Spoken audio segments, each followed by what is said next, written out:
రాజు అడిగిన దానికి ఆన్సర్ చెప్పు. పనికి ఎందుకు రాలేదు? ఎలక్షన్స్ టైం కదా అమ్మగారు, అందుకే.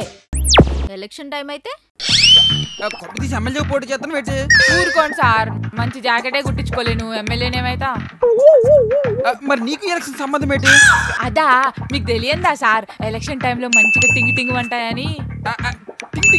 అంటే ఏం సార్, ఏం తెలియనట్టు మాట్లాడుతున్నారు. ఈ ఎలక్షన్ టైంలో ఎక్కడ చూడనంత డబ్బు బయటకు వస్తుంది. అది ప్రతి ఎలక్షన్ కి జరిగింది కదా, అందుకనే చెకింగ్లు చెక్ పోస్టులు. ఏమో సార్, వాటి గురించి నాకు తెలీదు, కానీ ఎలక్షన్ టైంలో మాత్రం చేతికి వద్దన్న డబ్బులు వస్తాయి. భర్త మీద అనుమానంతో కాఫీలో విషం పెట్టి చంపేసిన భార్య. సమాజం ఎలా తయారైందంటే. రాజు కాఫీ. నువ్విచ్చేవేంటి? చారు రాలేదా? రాలేదు. అంటే ఈ కాఫీ నువ్వు పెట్టావా? నేనే చేశాను. సర్లే, ఈ ఒక్కరోజు కాఫీ తాపి చచ్చిపోను. ఇది అక్కడ పెట్టేసి. అదే నువ్వు చేసిన కాఫీ అయితే ఉంటానో పోతాను ఎవరికి తెలుసు. ఆల్రెడీ న్యూస్ పేపర్ కూడా అదే వచ్చింది. రేపటి నుంచి చారు వచ్చినా నేనే కాఫీ కల్పిస్తా. ఎలా తాగవో చూస్తా. అబ్బా, నువ్వు కాఫీ చేసి ఇచ్చి తాగేంత వరకు నేను ఎందుకు ఇక్కడ ఉంటాను? ఈ లోపు రెడీ ఆఫీస్కి వెళ్ళిపోయాను. సంధ్య సంధ్య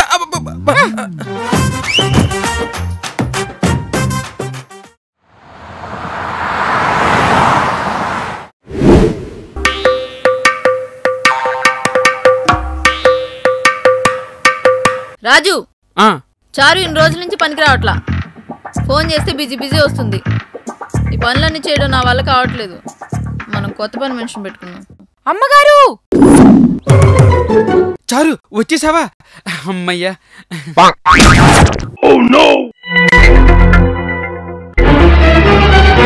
అయినా ఇదేంటి చారు, చెప్ప పట్టుకుని పనికి కొట్టేసా, దానితో చేతులు ఒప్పుకుంటూ వస్తున్నావు.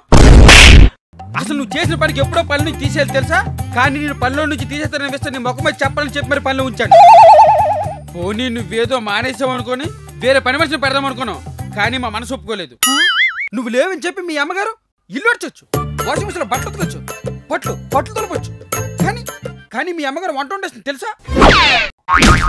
ఆ వంట నేను తెల్లాక ప్రతిరోజు ఎంత ఇబ్బంది పడతాను నీకేం తెలుసారు? నీకేం తెలుసు? నిన్ను పల్లె నుంచి తీయలేక మీ అమ్మగారు వంట వంట తినలేక నరకం అనిపిస్తుంది తెలుసా? మీరు ఆపుతారా? సర్లే, మిగతాది నువ్వు కంటిన్యూ చేయి. అసలేం జరిగింది? చారు, నువ్వు ఇన్ని రోజులు పనికి ఎందుకు రాలేదు? ఫోన్ చేస్తే బిజీ వస్తుంది. బిజీ వచ్చిందా? నీకు పని చేయడం ఇష్టం లేకపోతే ముందే చెప్తే వేరే వాళ్ళని పెట్టుకుంటాం కదా. ఇప్పుడు చూడు, ఇంటి పని మొత్తం నేనే చేయాల్సి వస్తుంది. అంటే నా జీతం కట్ చేస్తారా? మరి నీ జీతం కట్ చేయకపోతే నాకు కట్ చేసిన జీతం ఎవడిస్తాడు? మీకెందుకు కట్ చేస్తారా అమ్మగారు? ఈ పనులన్నీ చేయాలంటే లీవ్ పెట్టాలి కదా. ఇప్పుడు నేను వచ్చానుగా, నేను చేస్తాను అమ్మగారు. అవును చారు, ఇన్ని రోజులు నువ్వు పనికి ఎందుకు రాలేదు? ఇలా నువ్వు చెప్పబట్టుకు వెళ్ళిపోతే నా పరిస్థితి ఏంటి? ఇదిగో మళ్ళీ నువ్వు ఇలా చేసేవంటే ఇంకో పని మనిషి పెట్టుకుంటాం మేము. రాజుగారు, రాజుగారు, రాజుగారు, రాజుగారు, రాజుగారు. అంటే అమ్మగారు సడన్ గా ఇంకొకరు చూసుకుంటా అనేసరికి. రాజు అడిగిన దానికి ఆన్సర్ చెప్పు. పనికి ఎందుకు రాలేదు? ఎలక్షన్స్ టైం కదా అమ్మగారు, అందుకే. ఎలక్షన్ టైం అయితే ఎమ్మెల్యే పోటీ చేస్తాను. ఊరుకోండి సార్, మంచి జాకెటే కుట్టించుకోలేను, ఎమ్మెల్యేనేమైతా. మరి నీకు ఎలక్షన్ సంబంధం ఏంటి? అదా మీకు తెలియందా సార్, ఎలక్షన్ టైంలో మంచిగా టింగి టింగి ఉంటాయని. అంటే ఏం సార్, ఏం తెలియనట్టు మాట్లాడుతున్నారు. ఈ ఎలక్షన్ టైంలో ఎక్కడ చూడనంత డబ్బు బయటకు వస్తుంది. అది ప్రతి ఎలక్షన్ కి జరిగింది కదా, అందుకనే చెకింగ్లు చెక్ పోస్టులు. ఏమో సార్, వాటి గురించి నాకు తెలీదు, కానీ ఎలక్షన్ టైంలో మాత్రం చేతికి వద్దన్న డబ్బులు వస్తాయి. అదేలా? అదా చాలా సింపుల్ సార్. మా ఇంట్లో నేను, మా ఆయన వాళ్ళ అమ్మ, మా ఆయన వాళ్ళ నాన్న 4 ఓట్లుంటాయి. ఒక పార్టీ ఓటుకి 10 ఇచ్చినా కూడా ఇంకో పార్టీ దానికి 5 కల్పిస్తుంది అనమాట. అంటే 60,000? ఏం 60 సార్, అదొక పార్టీ ఇస్తేనే అంతా. ఇప్పుడు మనకి మెయిన్ పార్టీలు 4 ఉన్నాయి, మొత్తం 10, 12, 15, 20. మార్కెట్ ఇప్పుడు అంతే నడుస్తుంది. అంటే మొత్తం ఎంత అవుతుంది? సుమారు 3 లక్షలు అవుతాయి. 3 లక్షలా? నీ 3 ఏళ్ల జీతం చారు. అందుకే కదమ్మా గారు ఇన్ని రోజులు పనికిరాంది. అవును, డబ్బులు ఎలాగా రాత్రి ఎవరు లేని టైంలో ఇస్తారు కదా, నువ్వు పల్లె రానికి ఏమైంది? అబ్బా సార్, మీరు ముందు పైన కూర్చోండి. అమ్మగారు పైన కూర్చోమనండి. లే రాజు. అమ్మగారు, ఓనర్లకే కాకుండా ఇంట్లో పనిచేసేటోళ్ళకి కూడా ఇంట్లో కూర్చోడానికి కుర్చీలు వేయించచ్చుగా. సంపాదిస్తున్నాగా 3 లక్షలు, పోయి కొనుక్కో వెళ్ళి. మా ఇంట్లో సోఫా సెట్లు అన్నీ ఉన్నాయి అమ్మగారు, నేను అడిగేది ఇక్కడ. వచ్చిన 3 లక్షలకి ఎంత చేస్తున్నామంటే కోట్లు కోట్లు వస్తే మమ్మల్ని ఏం పట్టించుకుంటాం? వచ్చింది 3 అనుకుంటున్నారా? ఏంటి సార్, మరి ఇది కూడా తెలియకుండా సొసైటీలో ఎలా బతుకుతున్నారు? చాచా, ఇలా అయితే చాలా కష్టం. ముందు నువ్వు అసలు విషయం చెప్పు. సార్, వాళ్ళు వచ్చిస్తేనే అంత, అదే మనమే వాళ్ళతో జాయిన్ అయితే అంటే ఏం లేదమ్మగారు. ఇప్పుడు వచ్చిన వాళ్ళు ప్రతి ఇంటికి వెళ్ళలేరు కదా, అందుకే ప్రతి ఏరియాలో వాళ్ళు ఒక లీడర్ని పెట్టుకుంటారు. మా ఏరియాకి లీడర్ నేనే. వాళ్ళు నాకిస్తే నేను మా కాలనీలో పంచుతాను అనమాట. ఇందులో నీకు మిగిలింది ఏంది మరి? మీరు మరీ ముద్దమందారంలా ఉన్నారు సార్. ముద్దమందారం?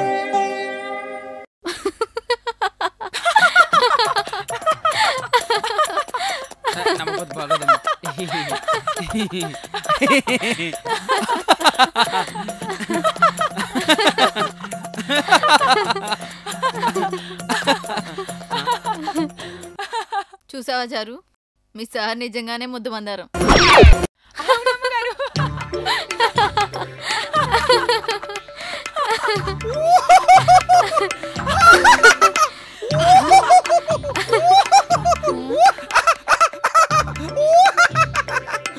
అయిపోయిందా? ఇంక నేను మాట్లాడొచ్చా? మాట్లాడు. అవును, ఇందాక ఎక్కడున్నాను? ఇంట్లోనే ఉన్నాగా, అదేలా మర్చిపోయావు? ఆపండి సార్, కుళ్ళిపోయిన టమాటా వేసి చేసిన టమాటా బాత్లా ఉంది మీ జోకు. అవునా? నాకే మిగిలిద్దని అన్నారు కదా. అదే అదే. ఇప్పుడు మా కాలనీలో నేనే డబ్బులు పంచుతా అంటే రేపు నేనే డిసైడ్ చేస్తా కదా. వాళ్ళు 10 ఇస్తే నేను 8 ఇస్తా అనమాట. అంటే సర్వీస్ ట్యాక్స్, జిఎస్టీ, సిజిఎస్టీ లాగా అనమాట. అంటే ఎలా చేసినా ఒక పార్టీ దగ్గరే తీసుకోగలుగుతావు కదా. మా ఏరియాలో ఓ పార్టీకి నేనే లీడరు, అట్లే 4 పార్టీలకు 4 లీడర్లు ఉంటారు. క్యాంపెయినింగ్ మొత్తం మేమే చూసుకుంటాం. మొత్తం అయిపోయిన తర్వాత డబ్బులు సమానంగా పంచుకుంటాం. పార్టీ దగ్గర నుంచి డబ్బులు తీసుకుంటే ఓటు మరి ఎవరికి వేస్తావు? ఇంకెవరికేస్తుంది? ఎవరు ఎక్కువ ఇస్తే ఆ పార్టీకే ఇస్తుంది. చీచీ, డబ్బులు ఇచ్చామని వాళ్ళకి ఓటేమమ్మగారు. మరి ఓటెవరికేలా ముందే అనుకుంటాం కదా, వాళ్ళకే వేస్తాం. కాలనీ మొత్తం ఒకే మాట మీద ఉంటాం. అంటే వాళ్ళు మొత్తం కలిపి కుట్ర చేస్తున్నారా? కుట్రేముంది సార్ ఇందులో? లేకపోతే నువ్వు చేసేదేమన్నా సంఘసేవ? అవును, సంఘసేవే. చారు, ఓటుకి నోటికి లింక్ పెడతావు, డబ్బులు తీసుకుని ఓటేయడం తప్పు చారు. ఏంటి సార్ తప్పు? ఇచ్చేదేమన్నా వాళ్ళు జేబుల్లో చెప్తున్నారా? ఒక ఎమ్మెల్యేకి నెలకి 40 నుంచి 50 వేల జీతం ఎత్తారు అంటే సంవత్సరానికి 6 లక్షలు. అదే 5 సంవత్సరాలకెత్తే 30 లక్షలు. కానీ ఎలక్షన్ అప్పుడు మాత్రం రాష్ట్రానికి సరిపడంత డబ్బు ఎక్కడి నుంచి వస్తుంది సార్? ఈ డబ్బంతా ప్రజల సొమ్ము కాదా? ఇదంతా మోసం చేసి పంచుతున్న డబ్బు కాదా? 5 ఏళ్ళకి ఒకసారి వచ్చే అవకాశం సార్ ఇది. ఇది కూడా వదులుకుంటే మనకొచ్చే సొమ్మును కూడా కొన్ని రాజకీయ రాబందులు కొట్టేస్తాయి సార్. అయినా నిజాయితీగా సంపాదించిన వాడైతే 1 రూపాయితో మంచి చేద్దాం అంటాడు సార్. కానీ ఇలా 10 రూపాయలు చేతిలో పెట్టి మంచి చేసామని చెప్పి చేతులు దులుపుకోడు. వాళ్ళు ఇచ్చేది వాళ్ళు నీయండి, మేము ఎవరు కొట్టాలో వాళ్ళకేస్తాం. చారు, ఎంత మాస్టర్ ప్లాన్ వేసావు. నువ్వు కానీ పాలిటిక్స్ లో పోతే దేశాన్ని ఏరేస్తావు. నేను పాలిటిక్స్ లోకి వెళ్తే మీ ఇంట్లో పని చేయించుకునే అదృష్టం మీరు కోల్పోతారు సార్. అందుకే నేను వెళ్ళి పని చేసుకుంటానే.